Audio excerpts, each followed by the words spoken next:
Bien chicos, bienvenidos a este nuevo video en el que vamos a estudiar cuál es la forma o la presentación en que desde un formato matemático a nosotros nos pueden, ¿cierto?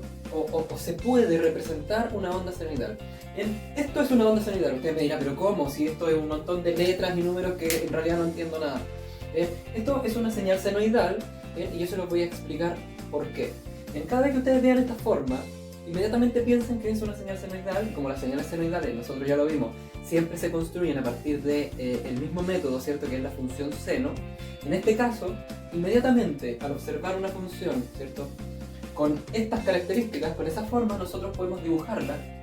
Y no es necesario obtener ninguna especie de dato adicional, ningún otro resultado para dibujarla, porque ya sabemos que es una función seno.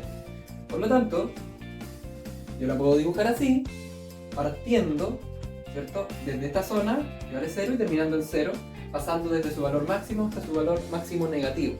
¿Okay? ¿Qué es lo importante aquí? Lo importante es entender que esta fórmula me sirve para calcular cuál va a ser el valor de voltaje, entendiendo que el eje vertical, que nosotros habíamos llamado eje Y, hasta hace un tiempo era solamente un eje de magnitud, ahora es un eje de voltaje. Este va a representar el voltaje de nuestra señal, y esto que está acá va a representar el tiempo, o sea, el tiempo que tarda en ocurrir nuestra señal senoidal. Bien, ahora, fijarse, voltaje en función del tiempo, ¿ya?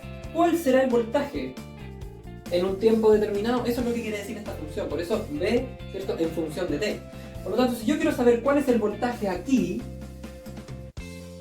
¿cuál es ese valor? Lo que tengo que hacer es evaluar esta función en relación al tiempo que ocurrió. Por lo tanto, si yo quiero saber cuál es su voltaje, tengo que lograr determinar cuál es el tiempo que yo quiero, ¿cierto?, evaluar. En ese tiempo preciso, ¿cuál sería su voltaje? De eso se trata, ¿ok?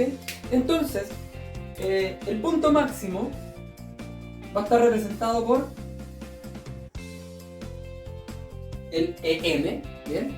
El punto máximo, por lo tanto el valor máximo es ese. Seno, ya entendemos que esto es una señal senoidal, por lo tanto seno guarda relación con la forma de la onda.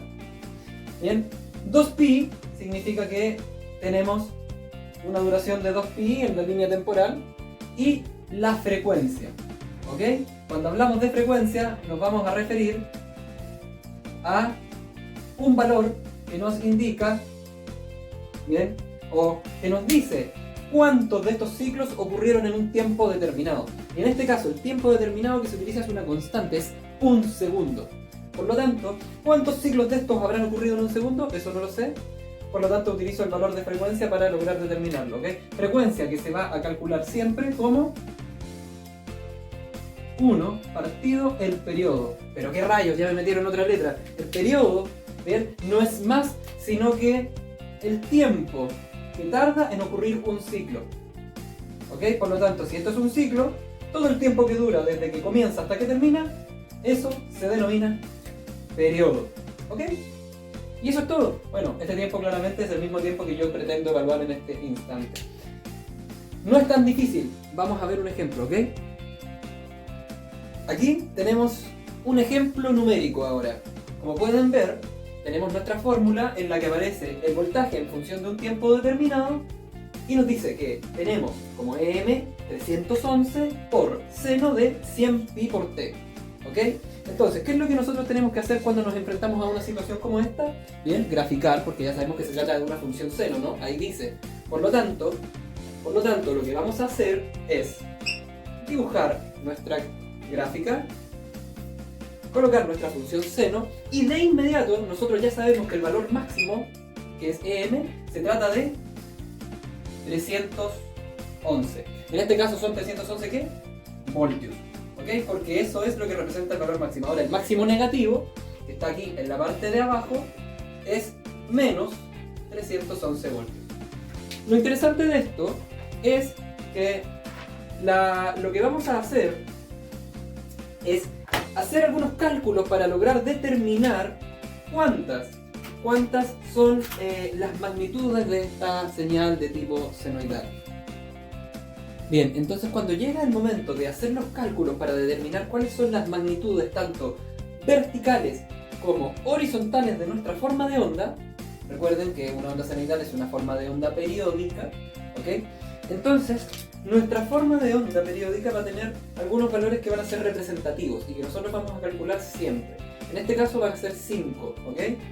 Si hablamos desde el punto de vista vertical, ¿bien? Los que más nos interesan son voy a dividir un poquito aquí. El voltaje peak, ¿bien? Voltaje peak, no lo tengo muy arriba. Ahí sí. El voltaje peak, ¿ok? Voltaje peak se le va a conocer a el valor máximo que se encuentra desde el eje X hasta la parte más alta de la señal. Eso que está ahí, ¿ok? Por lo tanto, en este caso, dada la señal que se nos ha planteado, lo que nosotros tenemos que colocar aquí es cuál es ese valor. En este caso son 311 volt peak. Y esa es la unidad, ojo, tiene unidad de medida, volt peak. ¿Ok? Ahora, la segunda medición que generalmente nosotros necesitamos es el voltaje peak to peak. Y el voltaje peak to peak es el doble del voltaje peak, dado que es desde la cresta más alta hasta la cresta más baja. O sea, el valor que hay desde ahí hasta acá. Bien, voltaje peak to peak o de pico a pico. Entonces, el doble. Entonces yo puedo colocar aquí perfectamente voltaje peak por 2 y el resultado sería 311 volt peak por 2, 622 volt peak to peak. Esa es la unidad de medida, ¿ok? VPP. Ahora, una última medición o magnitud vertical es lo que nosotros conocemos como voltaje RMS. Y el voltaje RMS, también conocido como valor eficaz o valor efectivo, es, fíjense bien en esta parte, lo que realmente hay bajo la curva en una señal de tipo senoidal. Todo eso que está ahí. ¿Ok? Ahora usted se dirá, bueno, ¿y cómo diablos calculo yo lo que hay dentro de esa curva si eso no es una forma regular? Ojo, no es un semicírculo, por lo tanto yo no le puedo sacar el área de un círculo y dividirlo en dos, tampoco es un cuadrado, no es un triángulo. Bien, la verdad es que ahí se utiliza ya una herramienta que es un tanto más compleja y que se escapa de lo que serían las manos de la matemática convencional.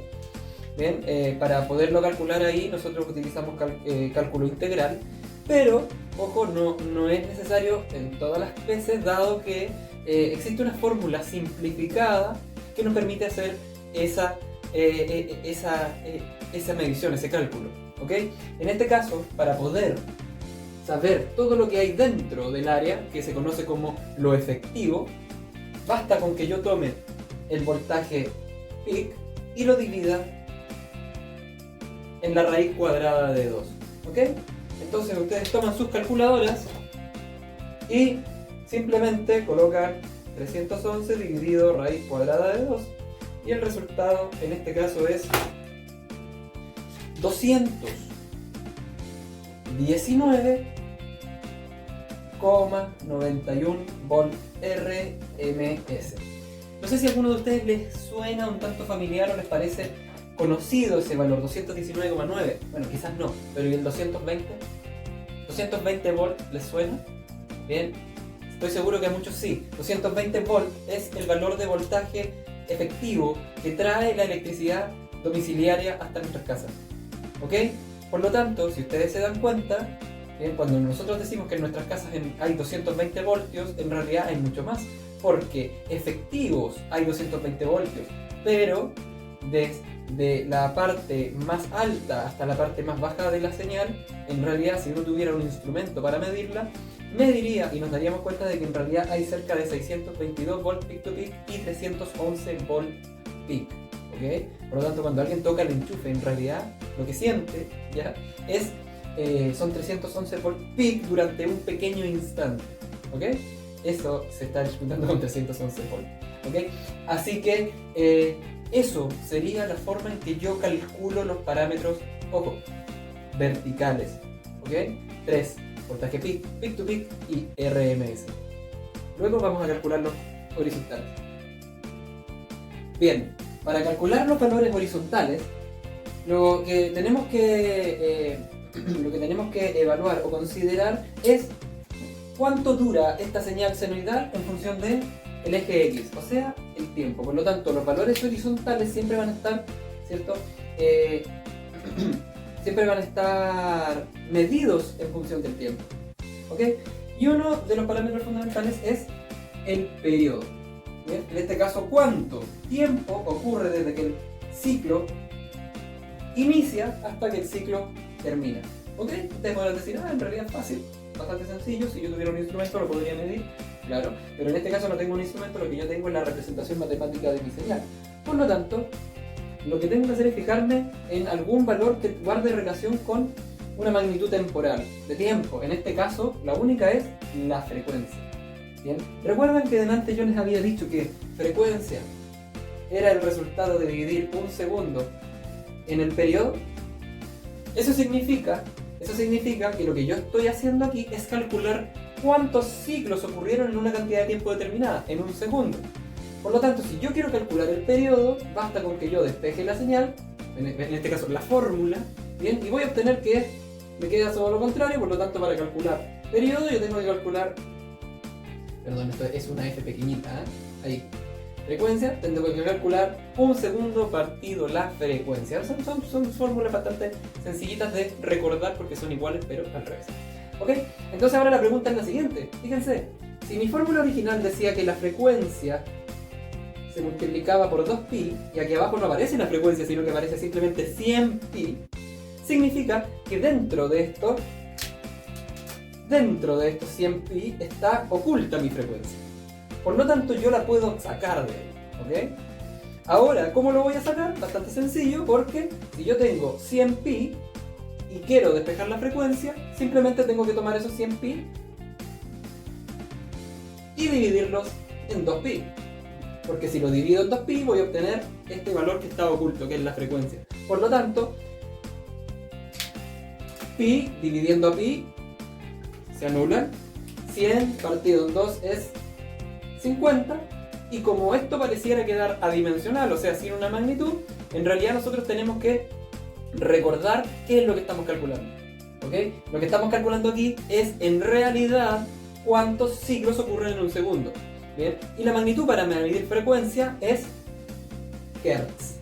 Hz es la abreviación de Hertz o hercios en español, ¿bien? Que representa cuántos ciclos o cuántas veces se repitió esta forma de onda en un segundo. ¿Ok? Por lo tanto, nuestra frecuencia, en este caso, calculada desde nuestra fórmula original, es 50 Hz. ¿Ya? 50 Hz. Hoy ahí como que tengo una iluminación. Perfecto. 50 Hz. Lo voy a anotar un poquito más abajo para que no moleste.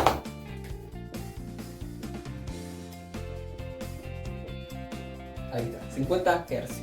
Bien, entonces para calcular el periodo, simplemente un segundo partido 50 Hz y el resultado, bien, lo puedo hacer utilizando mi calculadora. 1 dividido 50 y en este caso es 0,02.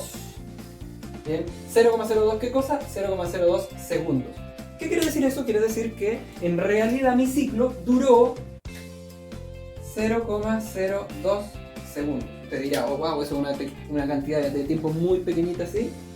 Bien, pero si tú tienes ese resultado en tu calculadora, bien, pero sí, que se vea, 1 dividido 50 es igual, ahí está. Si tienes ese resultado en tu calculadora, 0,02, más vale presionar la tecla de ingeniería para utilizar la notación de ingeniería, ahí está, ENG, y aparece, cierto, inmediatamente 20 por 10 elevado a 3, por 10, perdón, elevado a menos 3, ¿ya? 10 elevado a menos 3 en notación de ingeniería representa la unidad de ingeniería mili, por lo tanto, esto en realidad se trata de 20 milisegundos. Y aquí tendríamos nuestro periodo, o sea, el periodo es lo que tardó en ocurrir un solo ciclo. Chicos, esas son las 5 magnitudes importantes de una señal del tipo senoidal, ¿ok? Repito, verticalmente voltaje peak to peak, peak y RMS, y horizontalmente el periodo y la frecuencia. Espero que les sirva, recuérdenlo, que estén muy bien.